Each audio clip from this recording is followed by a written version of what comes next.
Hello, good morning. I'm Matt. Addison Andrew Beasley is with me this morning to take a look at the latest Liverpool news and, of course, to preview the game with Manchester City this evening.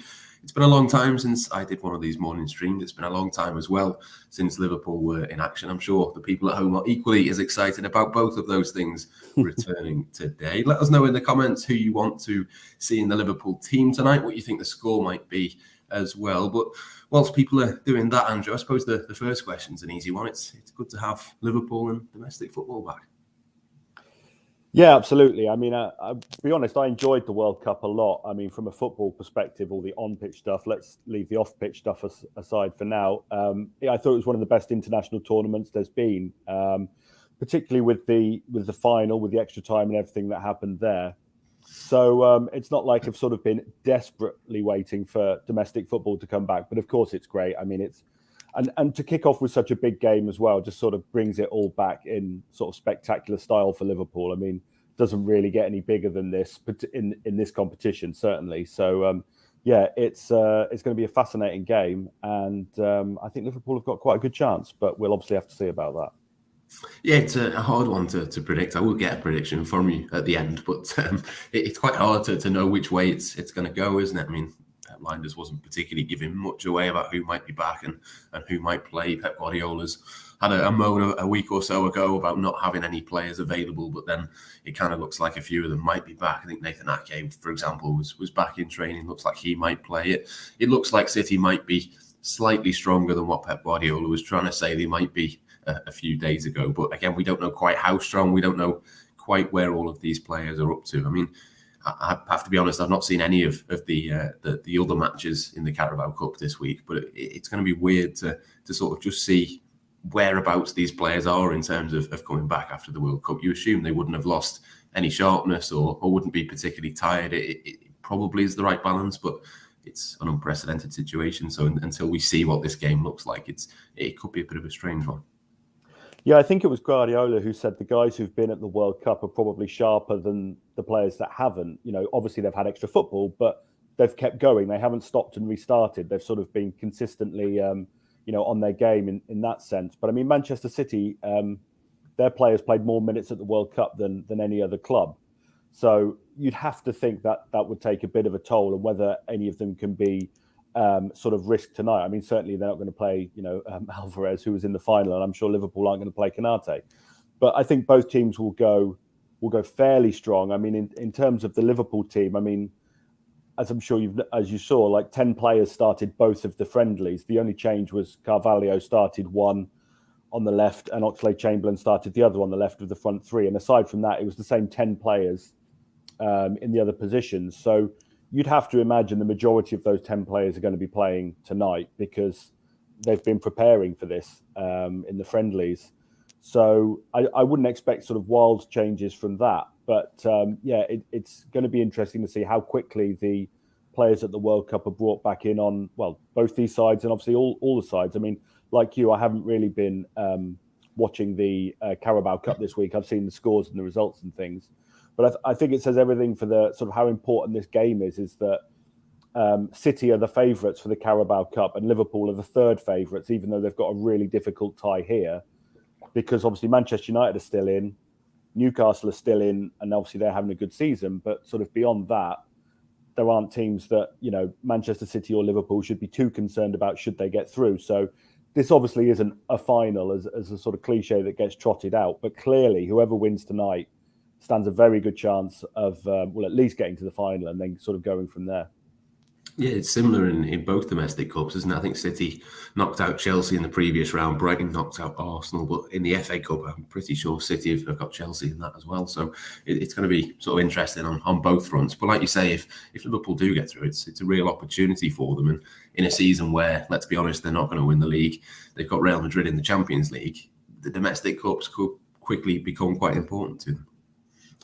Yeah, it's funny, isn't it, really? Because obviously only, in inverted commas, winning the two domestic cups last season was seen as something of a disappointment when they were carrying a genuine quadruple bid through 63 games. And yet this season, if they won two domestic cups with the way the season's gone, it would probably be viewed relatively positively. I mean, that's just football and sort of how it goes. But you're right. Yeah, I mean, these could become very important. And if nothing else, they're important because they give some of the lesser lights in the squad, some of the younger players, a chance to play, which they're not really going to get in the Premier League now because, I mean, barring a remarkable run of form of Liverpool, they're going to be battling for the top four for the remainder of the season. You know, they're not going to have any sort of gimme league games where they can make too many changes, you wouldn't think. And as you say, I mean, Real Madrid in the Champions League, I'm confident Liverpool can win that tie, but equally, obviously they are a bit of an unstoppable machine in the competition. So I don't think anyone would be surprised if Liverpool went out. And then, you know, it's a top four battle, and the domestic cups are the chance for silverware. So, that's what makes this kind of interesting because obviously they could very easily go out tonight, and it wouldn't be a disgrace to do so. But a win would be massive, and it would just set up the second half of the season nicely if they can beat Manchester City. And while it won't make up for missing out on the league title by a point, I mean, to have beaten City 4 times this year in 4 different competitions, I mean, that'd be pretty sweet. You know, even if they haven't won the league or the Champions League, they haven't won one of the big trophies. But I mean, to do that's pretty impressive, no matter what else they've sort of done this season.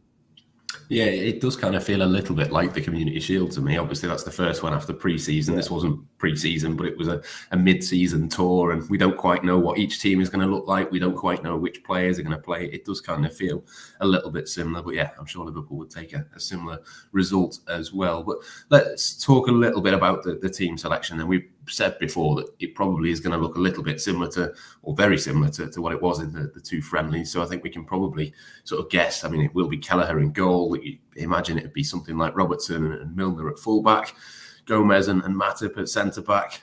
Midfield is probably where it gets interesting. There's a few options. Not often we've had to say that this season, but it sounded like Stefan Bajcetic has made a pretty big impression. It would be a big task, I think, to throw him in at the Etihad Stadium, but then Liverpool have done it with big players before in these big games. Do you think he'll start tonight, and would that be the right decision? Yeah, I think he probably will, and I think in the circumstances of the squad, it probably is the right decision. I mean, we saw, last season, I think it was Tyler Morton played at Tottenham and things like that. Klopp's hand was somewhat forced by, the injuries and illness in the camp at that time.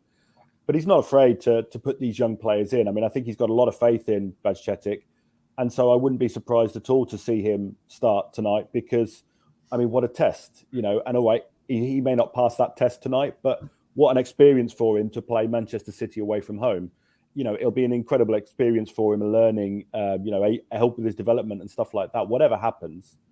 And I'm sure, obviously, Klopp will want to win. Obviously, he'll want to get through. But it isn't the end of the world if Liverpool go out tonight. So, I think most people would like to see Bajcetic start just to see what he can do in a sort of game of this magnitude, really.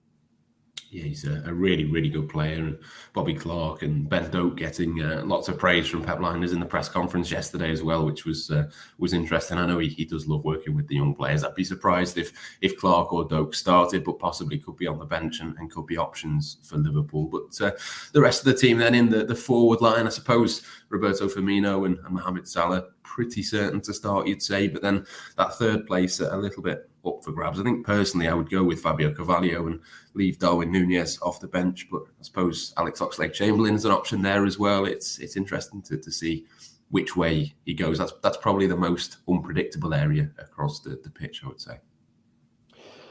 Yeah, and I think I agree with you in terms of Núñez starting on the bench. I mean, obviously the problem Liverpool have is at the moment with the injuries is that they play a front 3 generally, and they have 3 sort of senior forwards. So if you want to keep a sort of game-changing option on the bench, then Núñez is the obvious option. Obviously, because he was at the World Cup and the other 2 weren't. And as I mentioned earlier, it's only the left of the front 3 that was changed in the 2 friendlies. So I think Carvalho will probably get the nod again. Klopp seems to like him and rate him and trust him. And obviously, Oxlade-Chamberlain hasn't played all that often, even when he's been fit. People assume he's sort of always injured, but quite a lot of the time he's fit and just not being selected. And that was certainly the case in the second half of last season. So, predicted 11 from Kumar there. I mean, I think that's not going to be too far wrong, I don't think. Yeah, I'd pretty much agree with that. I think the midfield, like we said before, is interesting. I think Stefan Bajcetic, the only sort of holding midfield that you've got there, but there is Naby Keita as well to put into this. A big few months really for him. I suppose we'll see him off the bench if we don't see him start tonight. And yeah, it'd be interesting to see kind of where he's at, because we haven't seen him for months.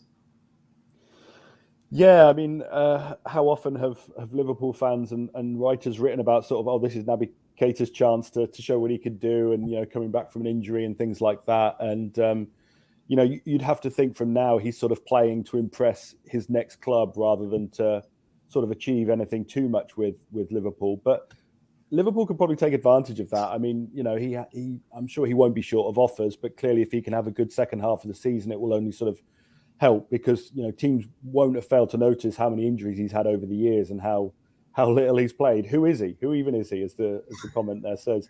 I wouldn't expect him to start tonight, but a lot of fixtures coming up. Perhaps off the bench tonight.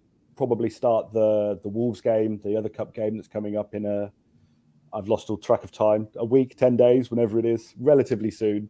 Games like that. But it's a big few months for Keita. I mean, it often has been, and it hasn't always worked out. But he could turn into a key player over the remainder of the season, and Liverpool need to take advantage of that if they can. But that's a big if. Yeah, if he can stay fit for the next few months, all Liverpool need from him really is the same as what he did in the second half of last season. Just kind of come in, be the fourth choice, give Thiago a little bit of a rest. I think that's the biggest contribution he can make, is making sure that Thiago doesn't have to play every single minute of every game, and hopefully he can stay fit as well. But all a little bit of a balancing act for Jurgen Klopp. We'll see which way he goes with the team tonight. Just to finish, I mentioned at the start I would get a prediction from you. Almost impossible to predict because we don't know much about who's going to play, how they're going to play. But what do you reckon? Liverpool win tonight? Yeah, I think they could do it. I think both teams are going to score. I think there'll be a few goals. It wouldn't surprise me if it was sort of 2-1 either to City or to Liverpool. You've got to say Liverpool, haven't you? I mean, you can't come on here and say City. So, Liverpool to win, obviously. Yes, I think Liverpool to win as well, but I think it might be penalties. I think Kelleher might have to do some heroics again, but no extra time, is it? It would be straight to penalties if it was a draw after 90 minutes. So wouldn't be a complete shock to me if that was the case, but we shall see. I think we'll leave it there though for this morning's stream. Make sure to check out all of the build-up over on Liverpool.com. All the best post-match reaction will be there as well. But for now, from myself, Matt Addison, and from Andrew Beasley, it's goodbye for now.